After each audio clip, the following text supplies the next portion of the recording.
Muscle बेहतरी की तरफ जाता है।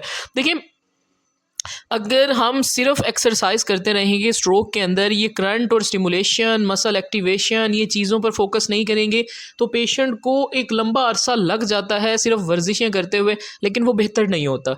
बहुत से पेशेंट्स हमारे पास ऐसे आते हैं जो कहते हैं हमने मालिश की, हमने वर्जिशें भी करते रहे हैं, लेकिन जो है ना वो बेहतरी की तरफ नहीं जा रहे, क्योंकि जब आप अपने बॉडी में करंट पूरा नहीं करेंगे, मसल्स जो हैं इनके अंदर करंट ही है। जो एक्टिव मायोसिन फिलामेंट्स हैं वो करंट की फॉर्म में जो है वो कॉन्ट्रैक्ट रिलैक्स करते हैं, जिससे मूवमेंट होती है। जब वो चीज़ें ही आपकी जो है वो वीक हो गई हैं, अब एक चीज़ के अंदर करंट नहीं है, आप वो वर्किंग कैसे करेगी? जब आप उसका करंट पूरा करेंगे, अब एक पंखा है, पंखे के अंदर करंट पूरा नहीं आ रहा, पंखा चल तो रहा है लेकिन सही तरीके से नहीं चल रहा। आप पंखे को जितना मर्जी हिलाते रहें, जब तक उसका करंट नहीं पूरा करेंगे तब तक वो मसल और पंखा जो है वो सही तरीके से मूवमेंट और वर्क नहीं करेगा। सो इसके अंदर हमारा मैक्सिमम गोल है, देखें कि हमने अब स्ट्रॉन्ग स्टिमुलेशन इनकी एडअप की। अब देखें किस तरह से ये स्टिमुलेशन जो है वो वर्क कर रही हैं। जैसे ही हम मसल्स को टच करते हैं मोटर पॉइंट पे और उनके जो एक्टिव पॉइंट्स होते हैं वहाँ पर, तो मसल फ़ौरन कॉन्ट्रैक्ट बड़ा स्ट्रॉन्ग करता है। जब वो कॉन्ट्रैक्ट करता है तो वो मसल एक्टिव होता है। जब मसल एक्टिव होगा तो उसके बाद वो एक्सरसाइज और डिफरेंट चीज़ों के लिए तैयार होगा।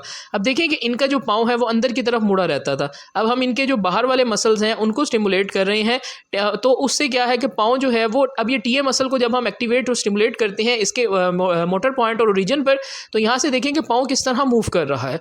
तो ये चीज़ जो है हमने पेशेंट को देनी होती है ताकि उसके मसल एक्टिवेट हों, क्योंकि मसल जब जागेगा, एक्टिवेट होगा, तब वो मूवमेंट अच्छे तरीके से करेगा।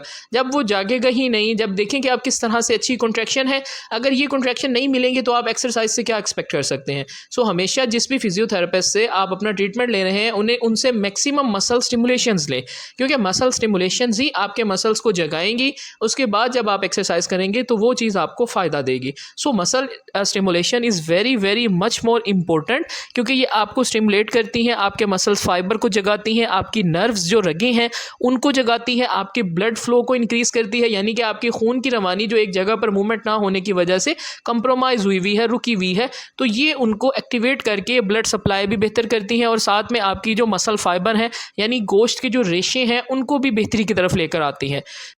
उम्मीद है आपको आज की वीडियो बेहद पसंद आई होगी, क्योंकि इसमें हमने कंप्लीट फालिज के मरीज़ को जो इलेक्ट्रिकल करंट्स देते हैं उसके बारे में आपको बताया है। सो आप ये बताइएगा लाजमी कमेंट करके कि आप वीडियो कहाँ से देख रहे हैं। इसके बाद जो एक्सरसाइजेज हमने पेशेंट को करवाई हैं इस स्टिमुलेशन के बाद, वो भी आपसे शेयर करेंगे नेक्स्ट वीडियो में। सो हमारे साथ जुड़े रहिए, क्योंकि ये बहुत ज़्यादा इफ़ेक्टिव एक्सरसाइजेज हैं जो हमने स्टिमुलेशंस के बाद पेशेंट को करवाई हैं ताकि उनकी मज़ीद बेहतरी हो। हमारे साथ जुड़े रहें, अपना ख्याल रखिएगा।